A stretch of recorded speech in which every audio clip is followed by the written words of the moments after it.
The longest-running band in pop history, The Searchers. Formed by John McNally in 1957, the Merseybeat megastars have been going longer than every other band in the world, even the Rolling Stones, by about 5 years. Last year, The Searchers tried to hang up their guitars with their farewell 43-date thank you tour of the UK. It was so successful, they're now doing a second thank you tour. Seems to never end. They've clearly got a lot of thank yous to give. Frank just can't keep away from the stage. Well, we thought we'd retired in 2019, but apparently not. It's all a bit bizarre, really. We did stop, and then 5 years later we were talked into doing a thank you tour, partly because people wanted a proper farewell, and also, we just thought, I don't know, it's the right thing to do. And then, strangely enough, we had so much fun that we were easily talked into doing one more round of the places we hadn't touched before, because there were still people who were left unsatisfied. So I think this will be the last one, though. You think? Well, never say never again. We said that the first time. I mean, we are of a certain age, so we're not going to go trotting around up and down motorways forever. It's just not sane at our time of life.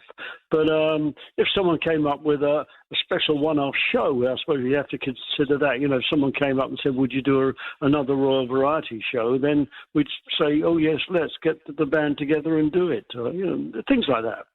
But how does it feel to be in such a demand that you're now doing another round of this and going to places that you didn't before on the last part? Yeah, well, we've never had any trouble with demand. It's more difficult trying to stop because when you say you want to stop, it's amazing how people come out of the woodwork and want you to carry on. And in fact, they'll pay more money for you as well, which is very, very nice. But no, the band has made a big mark in the entertainment world over the years and has earned a lot of respect. And so I think it is a big thing when we decide to stop like this. But stop it has to at some point. This can be a great last go round. 28 days on this tour, which is a walk in the park for us because we always did 200 shows a year. So 28 days is nothing. Oh, my goodness, 200 a year?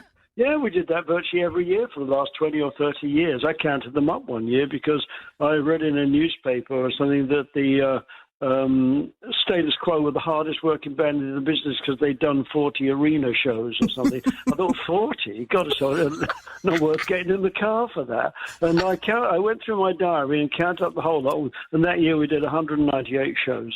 Wow. So what are we going to get with these concerts? What Searchers material are we going to hear?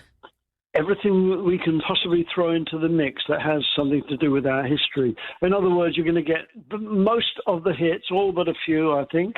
You'll get a lot of the B-sides and the album tracks that have become almost as popular as singles over the years. And maybe a few covers of things that we either just like or they fit the show or they're by people that we grew up with and we admire and have been influenced by. So they've all got a part to play in our history. And, of course, we communicate a lot throughout the show. You may have gathered I talk too much, and that happens in the show, I'm afraid. I can't do anything about it. I've always done it. So we tell stories in between the songs. Yeah, but see, that's nice when you get a bit of banter and a bit of the story behind the song. Well, it does work with our crowd. You get some people come out and say, well, that's very cabaret. It's not really the way groups present shows these days. So when we did the tour last year, I thought, well, I'll cut it down. I'll change the introductions to more sensible, anecdotal things, keep it trimmed and keep it, not so many merry quips and jibes or whatever. Mm. And I tried that for the first two shows. It doesn't work. It never really does to outthink your audience. Don't do what you want them to have. Do what they want to hear. Yeah. That's the thing. Exactly. Now, the Searchers originally started in the late 50s and co-founder John McNally's still with the band, isn't he? And you're the second longest-serving member. When did you join and how did that come about? August the 3rd, 1964, I remember the day. It was a Monday night and it was the Coventry Theatre.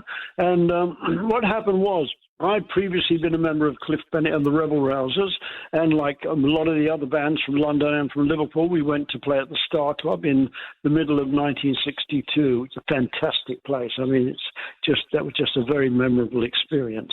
We went back at the end of 62, and that's the first time I met the Beatles, just before they flew home to absolute fame and glory. Mm-hmm. And in the first weeks of 63, I palled up with the Searchers, who were just another unknown band from Liverpool, seriously unknown, as were most of those bands. But of course, on the tail of the Beatles' success, they got a chance to go in to record. And these friends that I'd actually accidentally made were now number one in the charts by the middle of '63. I mean, they were superstars. And I was hanging around on their coattails, just admiring the whole thing and enjoying the fringe benefits of being invited to parties and going to the shows and just enjoying their company. And then in the middle of '64, Chris Curtis told me they weren't getting on with Tony Jackson, who was the bass player, and that they were going to have a change. And basically they were saying, did you want the job? I actually turned it down at first, and then I had second thoughts. Yeah. Well, what happened was Chris and I were in a restaurant in London. He told me about this, and I kept very quiet. And he said, but I suppose you're happy with Cliff and the band.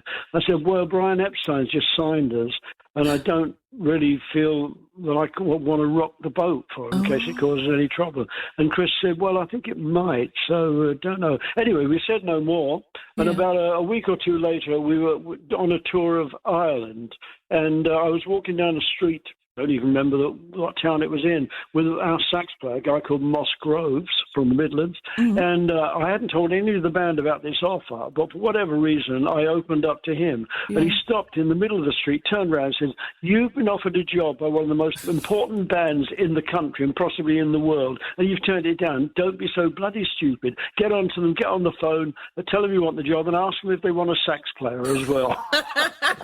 I thought, well, he's got a point there, and it was the best decision I ever made. Certainly was. More from Frank Allen of the Searchers before 4:30. We'll chat about what it was like being part of that huge explosion of Mersey beat across the globe. BBC Radio Stoke. If you're not careful, your Thursday and Saturday... And don't throw your love away. I asked Frank what it was like to be part of that huge explosion of Mersey beat across the globe. To be honest, I was too young to take it in. It was fantastic. I mean, going to America. I mean, I haven't been in the band for about a month when we set off for New York, and we did 6 shows a day for a week at the Fox Theatre in Brooklyn. And look, this is my introduction to America. The bill, of which we were top of the bill because we were from England and we were like the Beatles. The bill was the Searchers, Dusty Springfield, Millie, Marvin Gaye, the Supremes, Martha and the Vandellas, Smokey and the Miracles, the Temptations, the Contours, Little Anthony, the Ronettes, the Shangri-Las, the Dovells, Jay and the Americans, and the New Beats. 6 shows a day, every day for a week. That's incredible! Amazing, isn't it? I've still got the programme to prove it, by the way. Oh, my God. That lineup's practically a who's who of music at the time.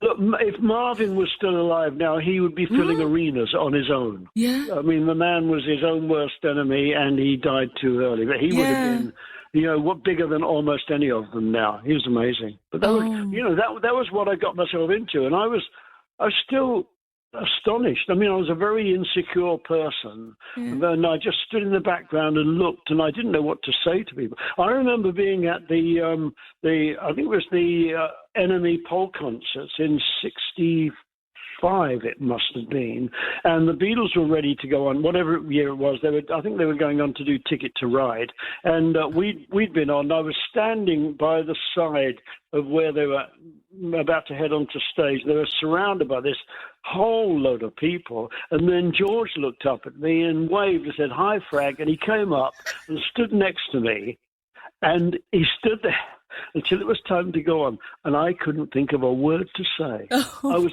absolutely silent, and in my defence, he didn't think of anything to say either, and we stood there for a lifetime till he suddenly said, "Oh well, I better get to work now." Yeah, that's what I was like at that time. I was thrown in at the deep end, and I didn't know what I was doing. So many other people would be able to relate, who would be able to know what to say to George Harrison. Well, exactly. I mean, that is. I was dumbfounded completely. I look back on it with horror. No, just take it for what it was, just an exciting moment. You're thinking, oh my goodness, I'm starstruck. But did you expect music to practically be a job for life? No, I didn't even expect it to be a job to begin with, because I got into music like everyone else because the new music, rock and roll and skiffle had come out, and we wanted to be a part of it. I had to have a guitar. Whatever happened, I needed a guitar, and I just wanted to play it wherever you would let me play. Our little group used to play in the pubs in Hounslow and things like that. And then I eventually turned professional with Cliff Bennett and the Rebel Rousers, because I'd been taken to see them at a little village hall when they were an amateur band, and I thought it was just the best British group I've ever seen. They were so American, so talented, and I wanted to be in that band. And eventually I pummeled my way into the band, and I turned professional at 17 in the middle of 1961. And so there I was. But even then, I didn't think it was going to last more than a few years. We were a recording band, and by the time I met the Searchers, we'd made 6 singles, but we didn't have a sniff at the charts. But so I really thought it would come to an end. And even with the Searchers, I thought it would come to an end, because I joined them at their height, and we went on for another couple of years, having a whole load of hits. I mean, out of all their records, I think they had 13 in the top 50, and I was on 8 of those singles, and a few extra ones in America as well. Then once these charts had stopped, our coin devalued, and we were then thrown into cabaret, and it just looked as though it was going to fade out, and we were treading water and adjusting our finances just to try and make it last as long as we could. And we dug in, and the graph turned upwards, because in the pop music industry, you start off and you maybe become a teenage idol, and then you're not doing so good, so you become a fallen idol. Then if you hang on long enough for a few decades, you suddenly become a living legend, and that's what we kind of ended up as. So, well, we thank you for the music, because as another band once said, but you're kicking off the tour in Nantwich. Stops along the way include Chester, Lichfield, Crewe, all over. Your last gig's going to be in Dudley. How do you think you're going to feel after the last gig on the tour?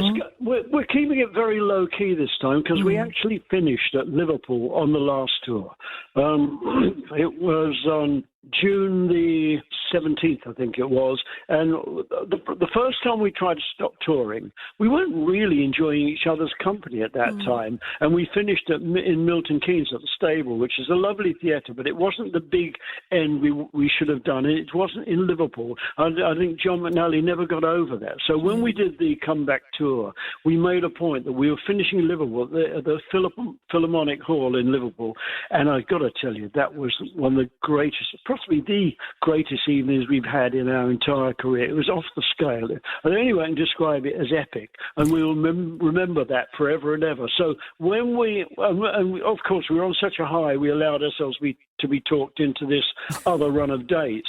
But we realised we didn't want to take away from that night in Liverpool. So we're not hoping to end on some great big emotional, nostalgic night. I hope it'll be a great night. It will be. And we're all getting on so well, because that was the thing about the last tour. We'd found ourselves again. We don't want it to be like Liverpool. That's got to remain the main one, as if we ended there. But it will be a great night in Dudley. We'll have great fun, and we'll be very emotional about it between each other in case we don't work together again.